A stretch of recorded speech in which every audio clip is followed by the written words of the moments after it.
et bienvenue. On se retrouve cette semaine à nouveau devant l'Amiga 500 pour monter et installer un appareil qui est super mais qui est devenu rare ces derniers jours à cause de la pénurie de composants, c'est le P-Storm.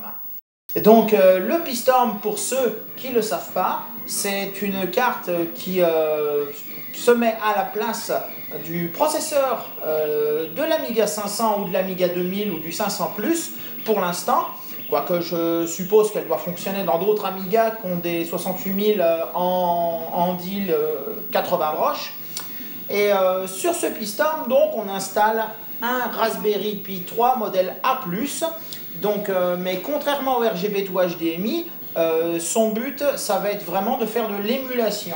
C'est-à-dire qu'il va remplacer le processeur et le processeur tournera dans un logiciel qui... c'est un logiciel qui émulera le processeur, mais aussi bien d'autres choses.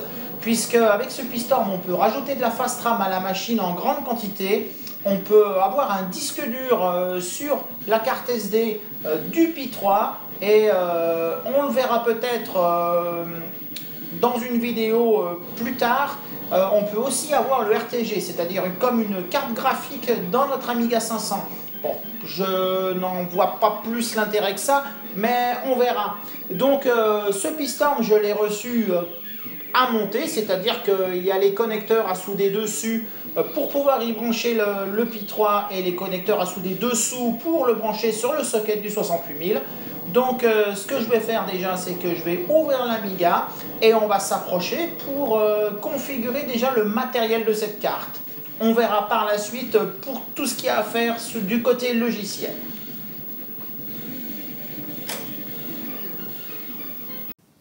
Donc pour commencer, j'ai commencé directement par ouvrir l'Amiga 500, qui est déjà beaucoup d'améliorations avec sa carte qui fait 2 mégas de chip pour mettre celle-là en slow RAM, son Gotek HXC, l'extension pour la mémoire pour configurer les adresses, le P2 HDMI. Et aujourd'hui, donc, j'ai enlevé le 68000 parce qu'on va y mettre cette carte qui va, comme ceci, sur le socket. Donc, il y a une petite coche en bas de la carte et une petite coche en bas du CPU. Donc, ça va bien comme ça, là. Donc, il faut souder les pattes qui vont permettre au P-Storm de se relier au CPU. Et après, il faudra souder ce connecteur dessus qui permettra au Raspberry Pi de venir ici, dans ce sens-là. Donc, on va commencer par attaquer la soudure des pattes du dessous qui vont aller se loger dans le socket du CPU. Donc, on va passer à côté et on va commencer la soudure.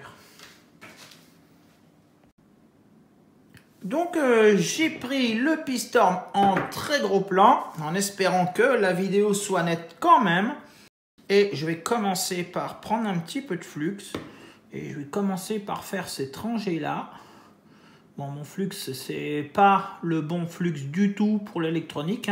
Je me suis rendu compte que j'ai dû acheter un flux abrasé. Et donc c'est pas formidable. Sans compter que là, il y en a partout dans les pins. Voilà, devrait suffire. Et on va commencer par souder un premier côté.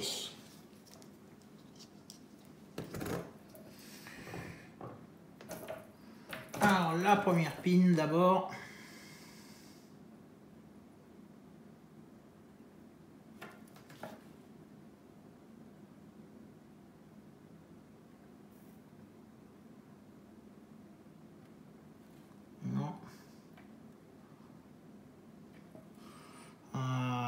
Il va falloir que je change ma panne de fer, je pense.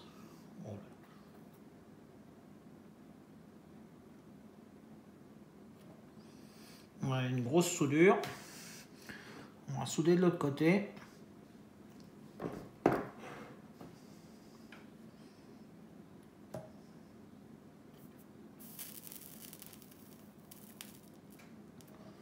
Voilà qui est fait. Et la deuxième, on va vérifier qu'elle est bien en place aussi. Et on va faire la même chose. Je vais juste poser un petit peu de flux sur les deux premières pattes. Chaque côté.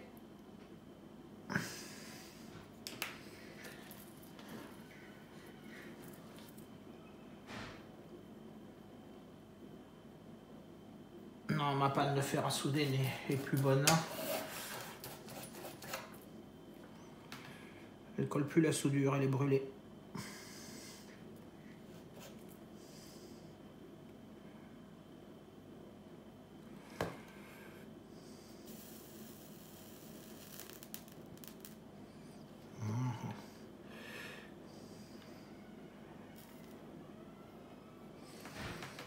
Voilà qui est soudé.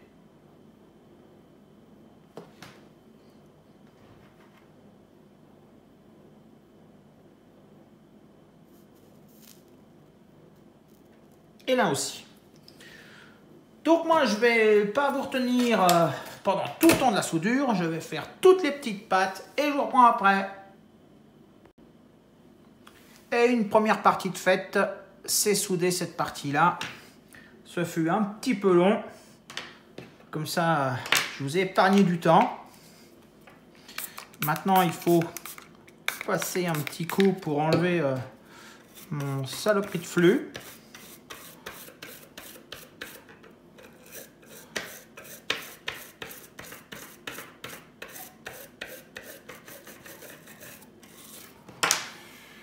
Et voilà ce que ça donne. Bon, moi, je trouve que ça va. C'est des belles soudures. Donc maintenant, il faut continuer. Il faut mettre le morceau. Il est où? Il est là. Il faut mettre ce morceau-là ici. Donc, on est reparti pour souder. Je pense que là, il est bien à plat.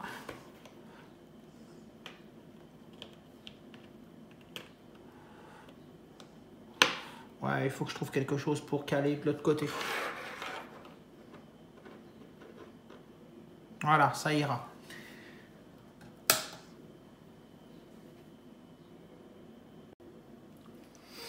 Donc on commence, comme tout à l'heure, par les deux côtés. Ah.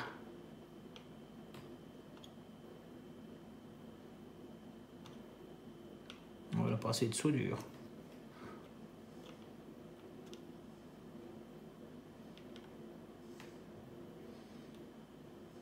Voilà, un côté de soudé.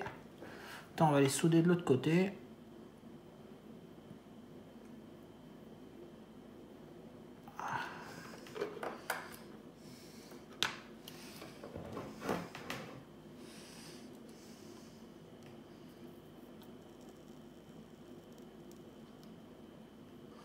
Voilà. Et maintenant, que c'est en place, il n'y a plus qu'à continuer.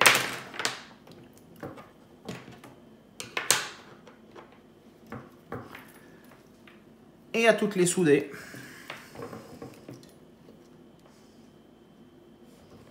Commencer par la rangée du fond.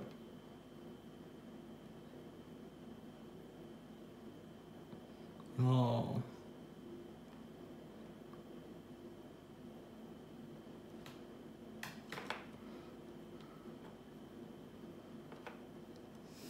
Ah, bon, je vous reprends quand je les ai soudés. En fait, il faut que je mette de flux et puis que je fasse tout ça correctement.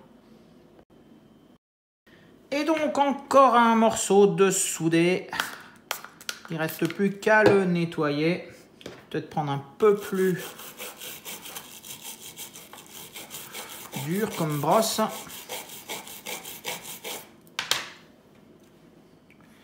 Et voilà les soudures. Bon.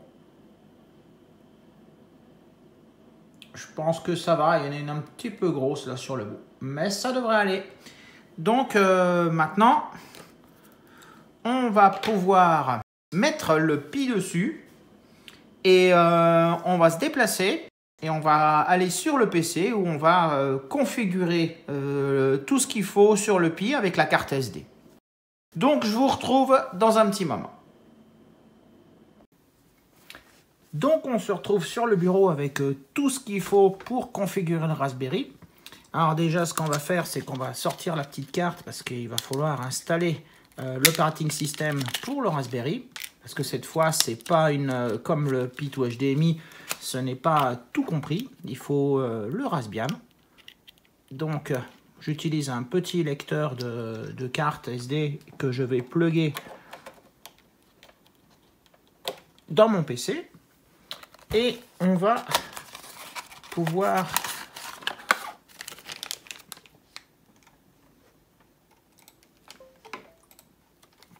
ouvrir le Raspberry et le sortir de son emballage. Donc voilà le Raspberry Pi 3A. C'est une version très courte du Raspberry et qui permet justement de se brancher ici sans pour autant que les ports ne gênent. Donc c'est ce qu'on va faire. On va le connecter dès maintenant sur le Pi-Storm. Alors ce Raspberry, il va falloir l'alimenter. Déjà, on va préparer la carte, on reviendra un petit peu sur le branchement du Raspberry après. Donc j'ai repris mon Windows 10 pour faire ça. Donc j'ai inséré la carte SD, donc j'ai un petit volume de 14,4 Go qui est ici. Sous Windows, il faut pas mal d'outils pour pouvoir faire une carte et pour pouvoir après se connecter au Raspberry, tandis que sous Linux, c'est tout intégré dans la machine. Mais je vais quand même vous le faire pour Windows. Donc sur le site de Raspberry, il faut aller dans la catégorie Software ici.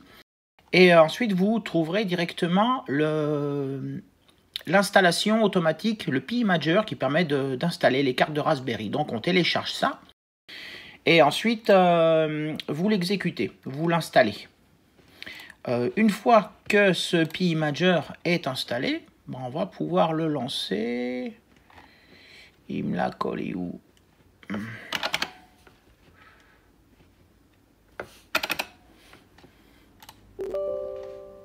Voilà, donc il demande les droits administrateurs pour tourner, c'est normal. Et dans la distribution, ici, on va aller dans Pi Other et on va sélectionner la version Lite, 32 bits de cette distribution, histoire qu'elle soit le plus petite possible et le plus simple possible. Ensuite, on va choisir notre périphérique, donc c'est la carte SD de 16 Go. Et tout ce qu'on a à faire, c'est écrire. Voulez-vous continuer? Oui. Voilà, et on va le laisser faire. Ça prend un petit moment et il va écrire la carte SD. Je vous prends quand la carte est terminée.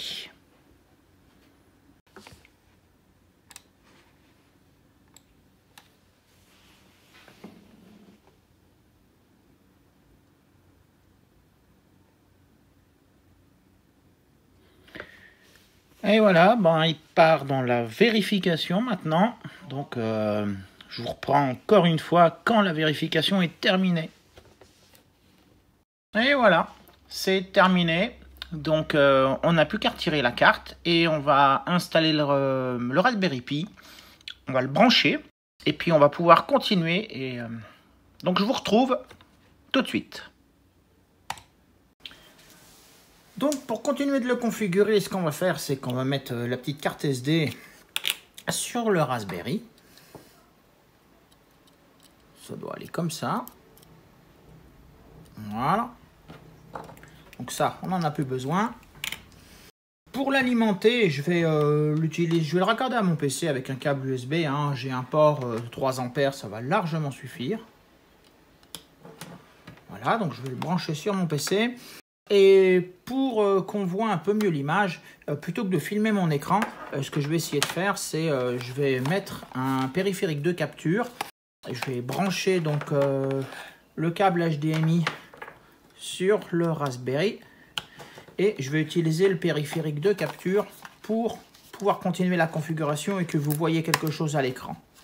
Donc je branche tout ça et je vous retrouve à l'écran. J'ai aussi mis un clavier sur le Pi, donc démarrons-le pour le configurer.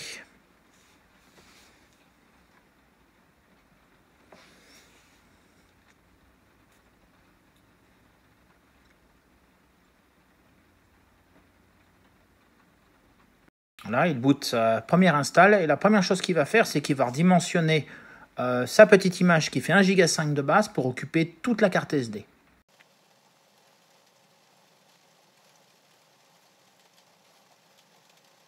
Et il est long à démarrer.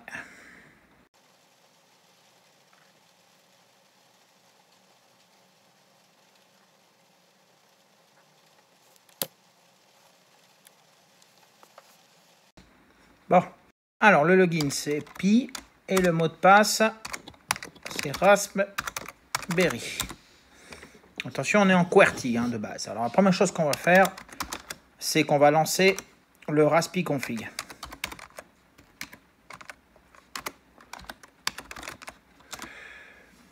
Et qu'on va aller changer dans les localisations.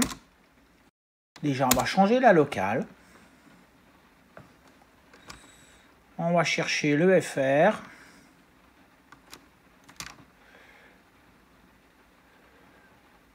Il y en a beaucoup. Alors, FR, UTF-8. Et on va mettre aussi le euro. OK. Par défaut, on va mettre l'UTF-8. Ça configure.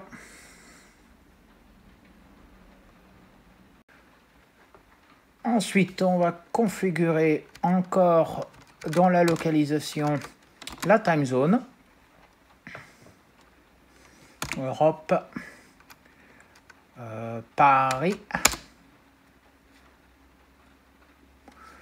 Et finalement, dans la localisation, on va configurer le keyboard.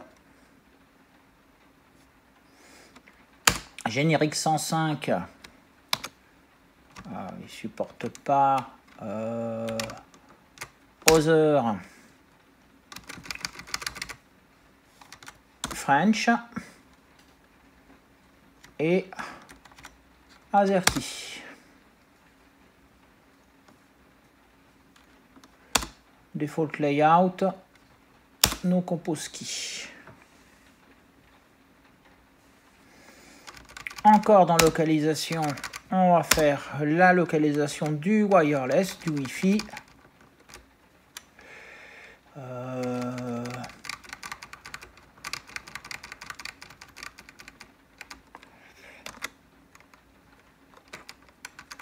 France, voilà.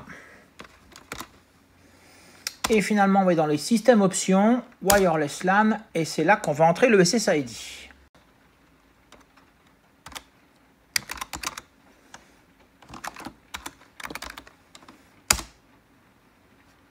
Et la passphrase.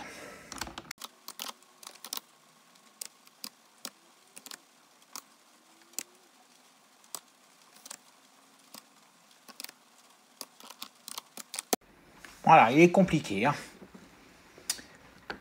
Ensuite, dans les systèmes options, on va mettre l'autologin sur la console, histoire qu'il se lock tout seul. Et je pense que suite, on a à peu près terminé.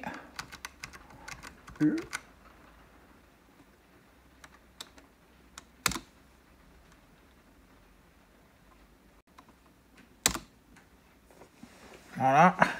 Faire gagner du temps, ne pas attendre le réseau pour démarrer.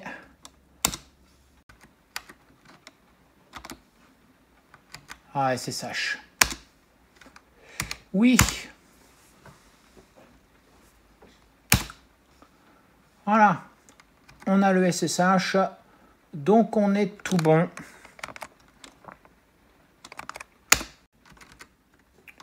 Et voilà. On va faire finish. Et on va rebooter.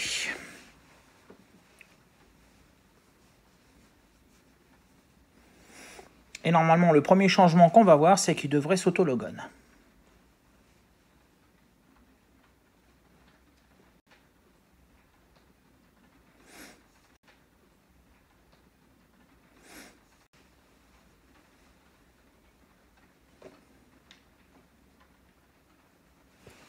Voilà, c'est plus rapide déjà, hein. Donc pour continuer, déjà il nous faut l'adresse IP.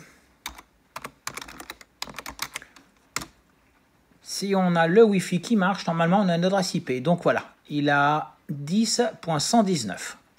Donc il faudra utiliser cette adresse chez moi pour se connecter sur la machine en SSH.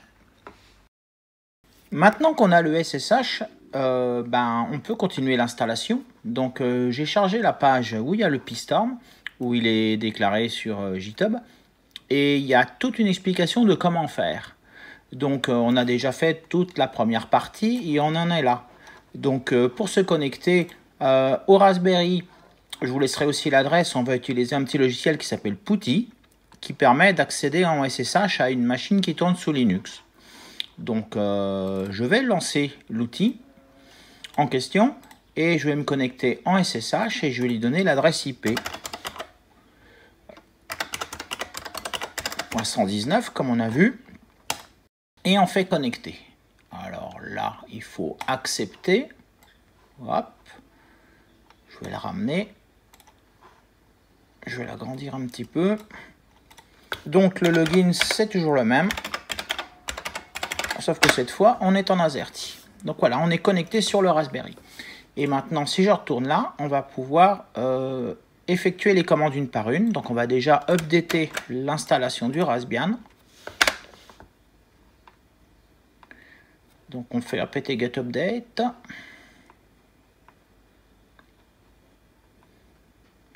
Bon, ça prend un peu de temps.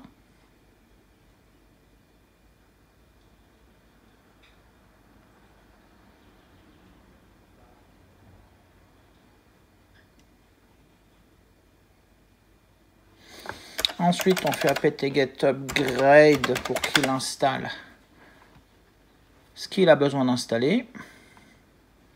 C'est pas écrit sur le site, mais je vais le faire quand même.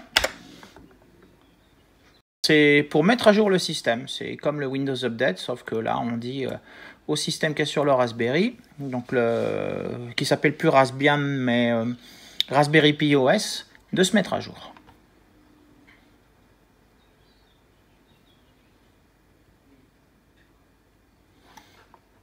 Voilà, une fois que la mise à jour est enfin terminée, en fait, elle a pris un quart d'heure, donc c'était bien long. Et il nous reste à installer des prérequis pour pouvoir installer le Pistorm, le logiciel Pistorm. Donc on va déjà installer les prérequis, toujours en faisant un petit copier-coller. Alors là, je sais pas, je vais sans doute aussi couper ou accélérer, parce que ça risque d'être un petit peu long.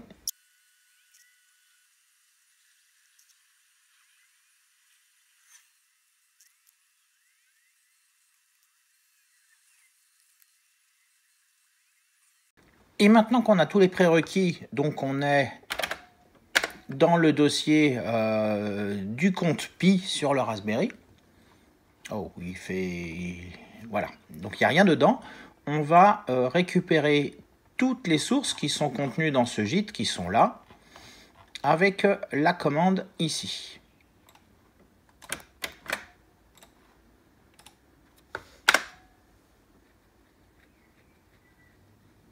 Voilà, donc ça va créer le dossier Pistorm et tout mettre dedans.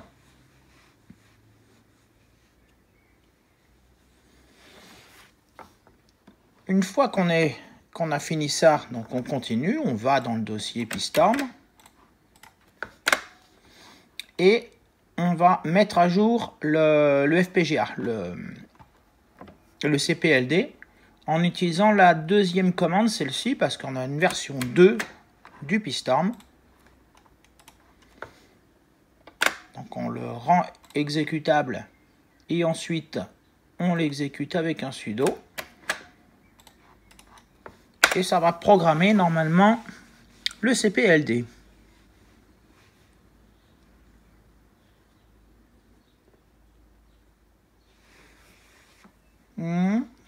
OpenCCD commande introuvable. Ah.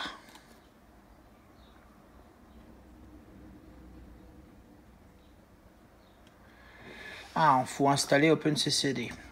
Zut. Eh bien, installons-le.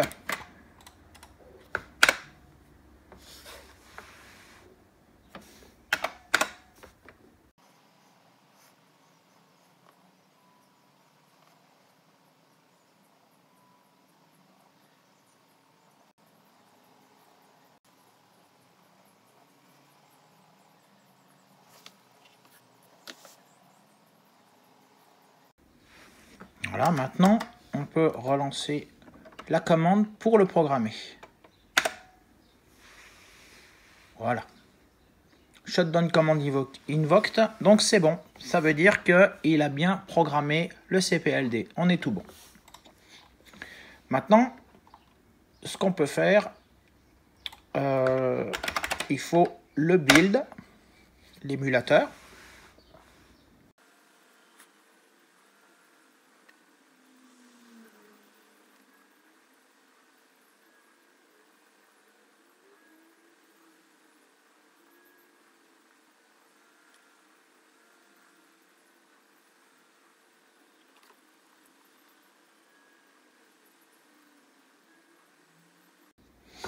Voilà qui est fait. Et maintenant, on va l'appeler pour regarder si ça fonctionne bien.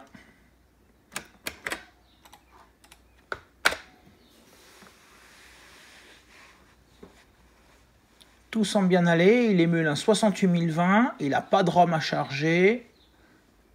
Il a alloué 128 mégas de fast sur Z3 en 0.3, pardon. Voilà, tout est bon. Donc ça fonctionne. Donc on va terminer la configuration. La dernière chose à faire maintenant, ça va être de configurer le Raspbian pour qu'il démarre automatiquement l'émulateur quand il démarre. Alors pour ce faire, on va éditer le fichier qui est dans ETC qui s'appelle rc.local. C'est le startup, sudo nano, pardon. C'est le startup, c'est comme les programmes startup dans Windows. C'est le script qui va démarrer automatiquement des choses. Donc la première chose qu'il faut faire, c'est aller dans le dossier home du Pi et d'aller dans PiStorm, à l'endroit où se trouve l'émulateur, et ensuite de l'invoquer avec les droits, avec le sudo pour qu'il tourne en tant qu'admin. Et ensuite on fait CTRL X pour sauvegarder et on fait oui pour accepter. Et normalement tout est bon. Si je redémarre le Pi, il va démarrer automatiquement l'émulateur avec cette configuration là. Je vais en profiter pour regarder un petit peu ce qu'il a mis comme fichier. S'il y a un fichier de config, qu'est-ce qu'il a mis par défaut? Ça doit être...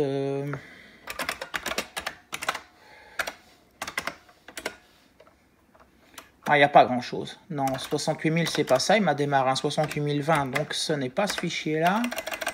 Est-ce que ce serait le test? Non plus. Alors c'est quoi les fichiers? C'est default, voilà. Donc oui, on est bien en 68020. Moi ce que je vais faire, c'est que je vais directement... j'ai pas de numlock. Je vais directement le mettre en 68030. Et je vais laisser tout le reste comme ça pour l'instant. Je vais sauvegarder. Et je vais éteindre le Pi et on va pouvoir aller essayer directement le PiStorm dans l'Amiga 500. Il faut que je fasse sudo. Et voilà. Et ça va me couper ma connexion SSH. Normal parce que j'ai éteint le Raspberry. Donc on se retrouve sur l'Amiga avec le PiStorm. On a terminé avec toute la partie logicielle, donc on est de retour avec le PiStorm devant l'Amiga 500. Alors ce que je vais faire déjà, c'est que je vais renlever le Pi. Et j'ai remarqué que ça dépassait beaucoup ces pins et que c'était presque en contact avec le port USB. Donc ce que je vais faire, c'est que je vais les couper. Je vais en couper quelques, je vais les couper histoire que ça dépasse un peu moins.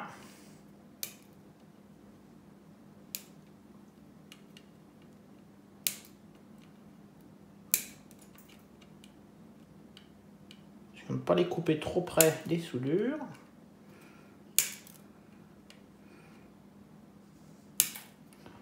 Et on saute partout.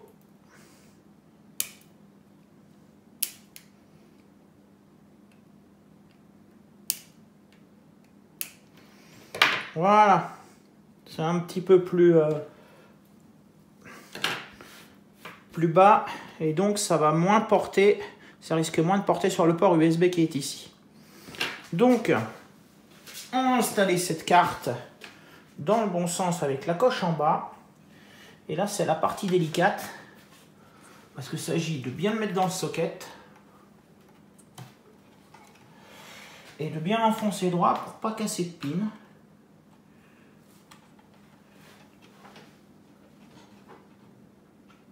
Ouais, on est bien en face.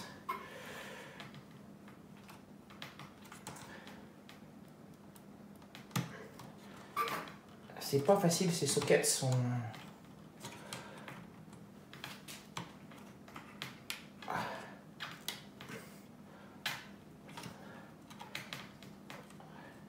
Et on est franchement à ras du shield du port 0.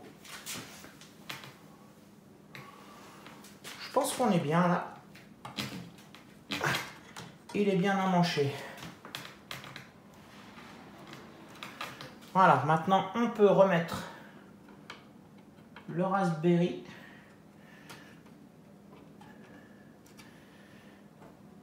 Et maintenant, ce qu'il nous reste à faire, c'est de tester tout ça. Je rebranche l'Amiga, je repositionne la caméra et on teste. Voilà, donc allumons-le.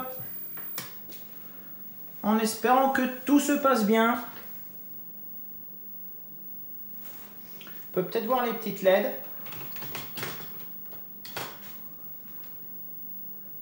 On voit leur reflet. Il est en train de charger.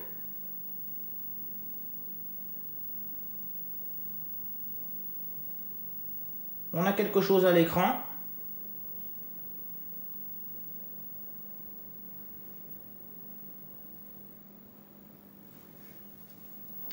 Ah ben c'est parti. Il boot le Gotek. Donc je vais préparer 2-3 chargements sur le Gotek et on se retrouve sur le bureau du Workbench. Donc j'ai chargé un Kickstart à partir d'une disquette, un Kickstart plus récent que le 1.3 parce que j'ai pas changé le Kickstart de la machine et j'en ai encore pas mis dans le piston et j'ai démarré une disquette virtuelle HD qui me permet d'avoir des outils et on va pouvoir maintenant qu'il a démarré voir un peu ce que ça donne. Bon, ça reste des disquettes, hein, donc c'est pas le plus rapide. Commençons par un petit sysinfo. Bon, même si on connaît déjà le résultat, il va nous afficher des inepties genre 700 MHz, alors que c'est pas du tout la vitesse de notre processeur.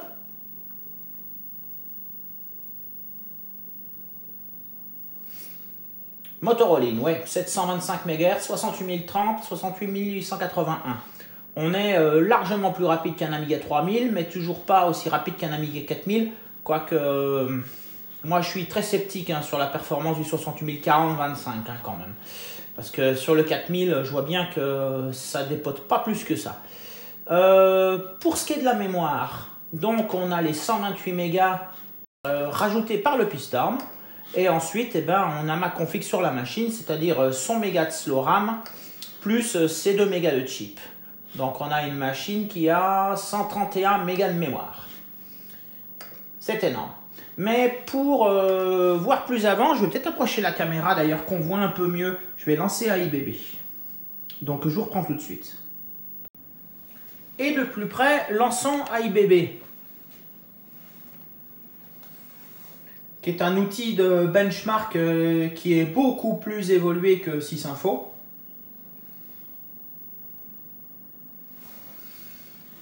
Ouais, ok.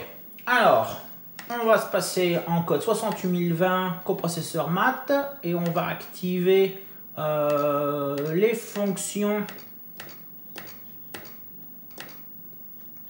par défaut des autres machines, c'est-à-dire que le 1200 il a un 68020, il n'a pas de coprocesseur. Le 3000 il a un 68030, mais bon c'est du code 20 plus un coprocesseur mathématique. Le 40 Bon, on n'a pas la catégorie 68040, mais il a un processeur mathématique intégré, 40 maths. Donc là, déjà, il nous dit qu'on est à 50 MHz. Hein, il ne nous dit plus qu'on est à 700. Et si on lance quelques tests, genre les mu-tests, ça va permettre de voir un petit peu la performance de la machine. Donc là, c'est pas plus surprenant que ça. On est assez proche de la performance d'un Amiga 4000. Si on part dans les graphiques, par contre, on va être en dessous, bien sûr, de l'affichage d'une machine AGA, parce qu'on est quand même qu'en ECS. Mais c'est très respectable, hein. Ça monte au-dessus du 3000 en termes de vitesse. Si on regarde pour les calculs flottants, l'émulation en 68881 est plus long. Donc la performance va peut-être pas être si bonne que ça.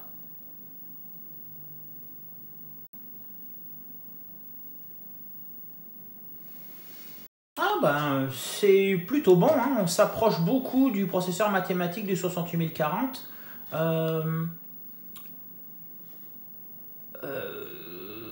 Cette comparaison de base, 4000. Ouais, 0,83 fois la performance d'un Amiga 4000. Par contre, si on teste la mémoire, là, oui, forcément, la mémoire du Pistorm locale dans le Pi, à côté de l'émulation CPU, là, en performance, on est bon. Hein. Et pareil, je pense, pour toutes les fonctions qui ont besoin de mémoire pour travailler, genre le sort. On va faire un CPLX.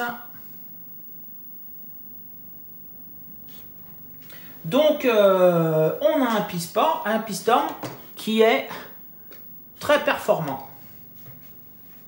Si on lance Switch Amiga, on va essayer de voir ce qu'il nous dit.